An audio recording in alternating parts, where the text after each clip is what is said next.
Bonjour à tous et content de vous retrouver donc pour cette vidéo d'aujourd'hui, en ce vendredi matin.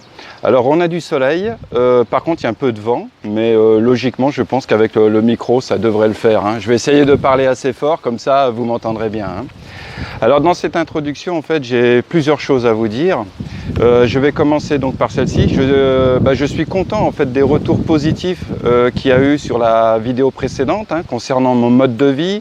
Là où je vous avais fait voir un peu mon studio, ma méthodologie, je dirais, de travail, mes valeurs, à savoir la simplicité et l'authenticité. Et voilà, je suis content que vous ayez compris mon message et que voilà, vous soyez exactement dans la même approche. Franchement, j'en suis touché. Alors, je dois vous faire une confidence. Mon fils, quand je lui avais dit que je mettais en ligne une vidéo où je filmais l'intérieur de chez moi, il m'a dit « Mais t'es sûr, papa, franchement, montrer le studio, c'est un peu la honte, etc. » Alors j'ai essayé d'en savoir un peu plus, on a discuté, parce que je communique beaucoup avec mon fils en fait, et je lui ai dit « Mais il n'y a pas de honte à montrer la manière dont tu vis, à partir du moment où tu l'assumes, à partir du moment où c'est le fruit de ton travail, que tu n'as pas de dette, que tu n'es redevable de personne, je veux dire, il n'y a pas de honte à mener et à montrer la vie que tu mènes. Et au contraire, plus tu es en harmonie avec toi-même, et je pense, mieux c'est. Donc je pense que pour lui ça a été une leçon, cette vidéo, et j'en suis content, d'accord? Alors le deuxième point que je voudrais aussi signifier, c'est que j'ai changé le nom de la chaîne. Avant elle était intitulée Franz Immobilier Sénégal. J'ai viré le mot immobilier, je l'ai remplacé par mon nom de famille, tout simplement. Pourquoi? Parce qu'en fait je me rends compte qu'à travers mes vidéos ou à travers les questions ou alors les missions qu'on me demande régulièrement, en fait, il n'y a pas que de l'immobilier. Je me rends compte que je peux aborder des sujets aussi variés les uns que les autres. On me demande des conseils qui n'ont strictement rien à voir avec l'immobilier, plutôt dans le cadre d'une implantation au Sénégal, ou alors quelles sont les recettes pour réussir, je dirais, son implantation ici. Donc je m'aperçois qu'en fait, c'est très très varié. Et si je laissais le mot immobilier sur la chaîne, ça me cantonnait à une zone d'activité très spécifique. Et je me rends compte qu'à l'heure d'aujourd'hui et de plus en plus, mon champ d'activité va s'élargir en fait. Je reste bien sûr dans l'immobilier, puisque c'est mon travail, c'est mon rôle fondamental, mais à côté de ça, en parallèle, je vais aussi me concentrer sur du conseil qui n'a rien à voir strictement avec l'immobilier. Troisième point, alors dans cette introduction, vous voyez elle est un peu plus longue que d'habitude. Troisième point, c'est qu'aujourd'hui j'ai une journée, ça souffle, il y a du vent. Donc aujourd'hui, je suis convoqué dans l'après-midi à l'agence consulaire de Saly, puisqu'apparemment ma candidature en tant qu'îlotier, c'est-à-dire responsable de zone, responsable d'un secteur sur Saly, a été acceptée. Alors je suis content parce que ça aura pris quand même 1 an et demi cette histoire, lorsque j'avais fait un courrier avec mon CV, lettre de motivation, expliquer pourquoi ça pouvait être intéressant pour la communauté française. Donc j'ai rendez-vous cet après-midi à 15h30, je pense, et normalement c'est pour me signifier l'acceptation de ma candidature en tant que responsable de zone. Alors dans la prochaine vidéo, j'en rentrerai plus en détail, je vous expliquerai exactement quelles sont mes missions qui m'appartiennent, quelle est la zone qu'on m'a octroyée, si on m'a octroyé une zone. Enfin voilà, je vous donnerai le maximum d'informations. Et puis comme ça, ça sera toujours intéressant pour vous de savoir ce que c'est qu'un îlotier et comment ça fonctionne. Dernier point que je voudrais aborder. Alors je me suis posé la question de savoir si je l'abordais ou pas. Mais voilà, je prône l'authenticité. Et quand les choses ne vont pas, elles ne vont pas et j'aime bien en parler. J'ai eu une expérience un peu particulière et douloureuse cette semaine. C'est que voilà, une personne que j'estimais est venue vers moi pour se confier, pour me faire part un peu de ses ressentis dans sa vie personnelle. Donc depuis un laps de temps très court, je dirais, c'est tout récent, donc on échangeait, elle me faisait part de son ressenti. Moi, par respect et puis en confiance, je me suis aussi confié à elle, je lui ai fait part de mon ressenti, de ce que j'en pensais. Et ce qui s'est passé, c'est qu'en fait, tout ce qu'on a pu faire, toutes les confidences qu'on a pu se donner, elle les a divulguées.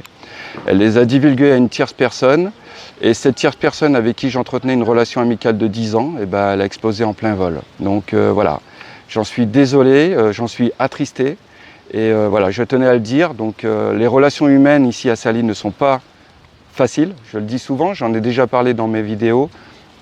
Les relations humaines ne sont pas faciles ici, il faut savoir sélectionner son entourage. Mais là, bon, bah voilà, je dirais que je suis tombé, je regrette pas. Alors, ce que je voudrais dire à cette personne, parce que je sais qu'elle regardera cette vidéo tôt ou tard, en agissant de cette manière-là, tu m'as blessé et tu m'as trahi. Et voilà, j'espère que tu te sens aussi mal à l'aise que moi. Quant à la relation amicale qui a été détruite avec la tierce personne, c'est irrémédiable, c'est irréversible. Pourquoi ? Parce que je prône l'authenticité. Donc tout ce que je t'ai dit, c'est parce que je le pensais sincèrement, donc je l'assume et je ne fuis pas mes responsabilités. Donc voilà, c'est irrattrapable. J'aurais préféré que ça reste dans le cadre de notre confidence, de nos confidences mutuelles. Tu as décidé d'en faire autrement. Voilà, je le regrette. Ça m'a fait énormément de mal, j'espère qu'il en est de même pour toi. Si maintenant la courte parenthèse que j'ai été dans ton existence te permettra, à travers cette expérience douloureuse, de franchir un cap et de te sentir mieux dans ta vie, je dirais tant mieux. Parce que je ne peux te souhaiter que le bonheur, je ne souhaite pas le malheur aux gens. Et voilà. Et j'espère que tu te remettras en question sur ce genre sur ce comportement-là. D'accord ? Voilà, je le dis en toute sincérité. Voilà, je tenais à dire ces propos. Donc excusez-moi les autres, parce que c'est un peu personnel, mais je tenais à donner ce message personnel à travers cette vidéo. Alors voilà, maintenant on va passer l'introduction. Donc je vais vous parler du thème de la santé au Sénégal. Je vais vous faire part de mon ressenti, je vais vous montrer un peu les différentes adresses et vous montrer qu'effectivement ici dans la station de Saly, il y a suffisamment de structures médicales pour prendre soin de vous et pour vous soigner s'il y a lieu d'être. D'accord ? Sur ce, à tout de suite.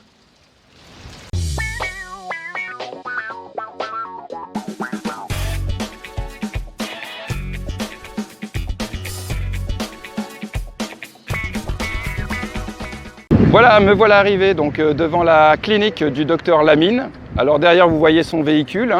En fait nous sommes à l'entrée de Saly. Donc quand on arrive sur Saly, c'est le premier, je dirais, centre médical sur la station. Donc quand vous arrivez, en fait il se situe sur la gauche.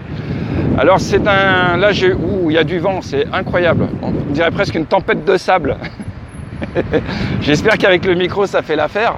Alors ce que je voudrais dire en fait, c'est que voilà, j'ai parlé donc avec son épouse, Aminata, que je salue si elle voit la vidéo.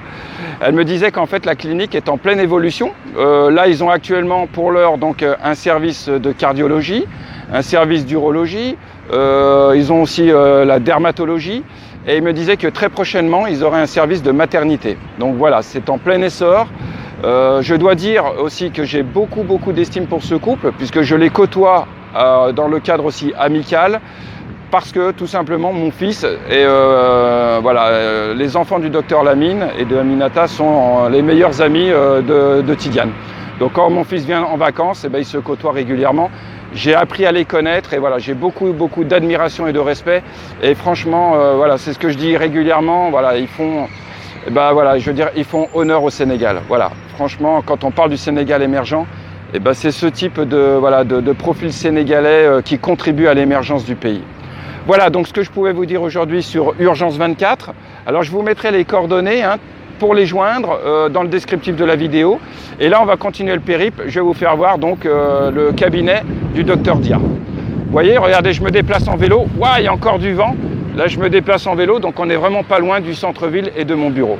Allez, c'est parti. Voilà, avec l'ambulance du docteur Dia. Donc également, ce docteur bénéficie d'une infrastructure et il a effectivement toute la logistique pour faire, si besoin est, un rapatriement sur Dakar. D'accord ?